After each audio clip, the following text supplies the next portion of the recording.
Bullies laughed at the shy white girl in karate class, until she took them down in 60 seconds. She stood at the far end of the dojo, trembling, not from fear of what might happen, but from everything that already had.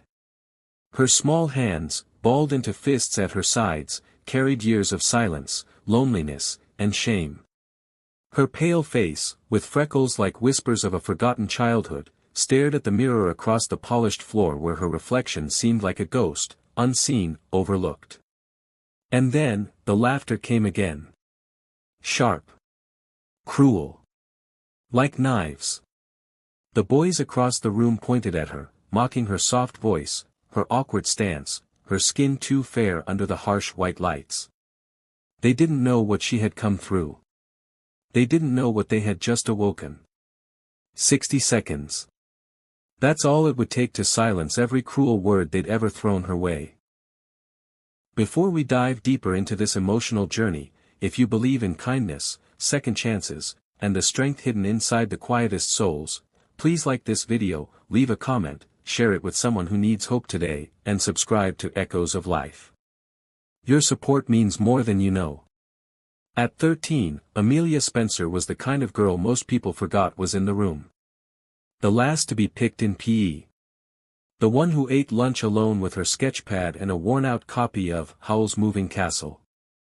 Her family had just moved from a quiet town in Vermont to the urban sprawl of Houston, and the transition was brutal. She had gone from pine trees and snowfall to concrete, noise, and kids who seemed built from harder materials. In her old town, people were kind. They noticed you. In Houston, the world moved too fast to wait for someone like her. And so she stayed quiet, invisible, trying not to disturb the current. Her parents were loving but distant, always exhausted from work. Her mother was a nurse who came home with lines carved deep under her eyes, and her father worked security on night shifts, barely catching more than a few hours of rest. They loved her fiercely but from a distance, always with the best intentions, always with tired eyes and tight schedules. Amelia never complained. She didn't know how to. She kept her pain folded neatly inside, like the origami swans she made after school when the silence in the house was too loud. School was worse. It started small, whispers behind her back, giggles when she walked by. Then came the names. Ghost Girl. Casper. Vanilla Bean. Soft. Weak. By the time the rumors started, she stopped trying to make friends. There was a group of boys who were the worst. Chad, a tall boy with a jaw like a shovel and a temper like fire, led the pack. He laughed the loudest and hit the hardest, though always with words, never hands. But sometimes, words bruise more than fists. One day after school, Amelia walked home a different way. Her usual route took her past the park, but she couldn't stomach the chance of seeing them again, those boys who seemed to find her no matter how hard she tried to disappear. That's when she saw it. A small martial arts dojo tucked between a laundromat and a Vietnamese bakery. The windows were steamed, the lights inside golden and warm. She paused. Something about the place called to her, not because she wanted to fight, but because she was tired of always feeling powerless. She asked her mom that night if she could join. Her mother, surprised but supportive, agreed. They could barely afford it, but Amelia promised to keep her grades up and even offered to babysit on weekends. Her father smiled for the first time in a while and ruffled her hair, calling her Bruce Lee Bean, which made her laugh until her sides hurt. The first few weeks were hard. Her body ached constantly. She wasn't flexible. She couldn't land a kick right. Every time she tried to ki, her voice came out as a whisper. Sensei Morales was patient but firm. He saw something in her, a hunger that others missed. He didn't praise her loudly, but he nodded when she improved. That nod was worth more to Amelia than 100 compliments from anyone else. But the peace she found inside those four walls didn't last long. Chad and his gang discovered she had joined karate, and it became their newest joke. "What's she gonna do, bore us to death with haikus?" they'd laugh. One day, they followed her to the dojo and watched from the window. She didn't notice them until she stepped out after class and heard the sarcastic clapping. Her face turned crimson. Chad bowed mockingly, pretending to spar with the others in exaggerated slow motion. Sensei Morales saw them. He didn't intervene then, but that night, he pulled Amelia aside and told her something she would never forget. Let them laugh. One day, they'll see what a storm looks like. Months passed. Amelia trained harder than anyone. Her body slowly transformed. She still wasn't the loudest in class, but her movements became sharper, more precise. Her mind grew disciplined. She studied not just moves but balance, strategy, rhythm. Every bruise she took, she wore like armor. Every time she fell, she got up faster. She didn't want revenge. She wanted peace.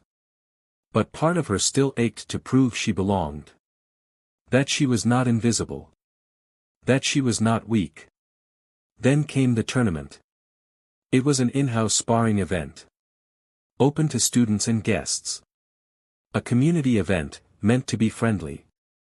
But when Chad and his friends showed up, claiming they wanted to learn a little self-defense, everything changed. They signed up. It wasn't against the rules. Technically, they were eligible as guests. Sensei allowed it, much to Amelia's horror. But he had a look in his eyes that said everything would be all right. When the matchups were posted, Amelia saw her name paired against Chad. Her stomach dropped. She almost ran. Almost begged to withdraw.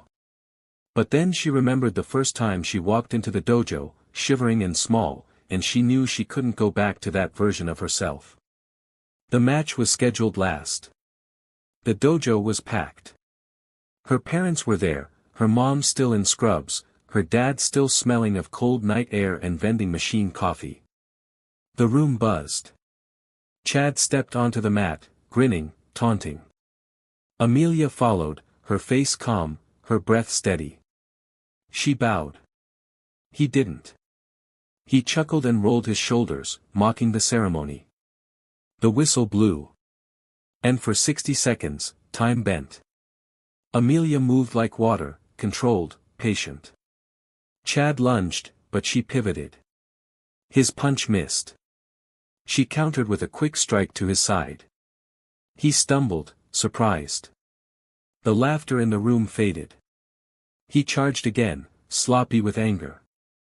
She ducked, swept his legs, and he fell, hard. She didn't gloat. She waited. He got up, tried again, this time more serious.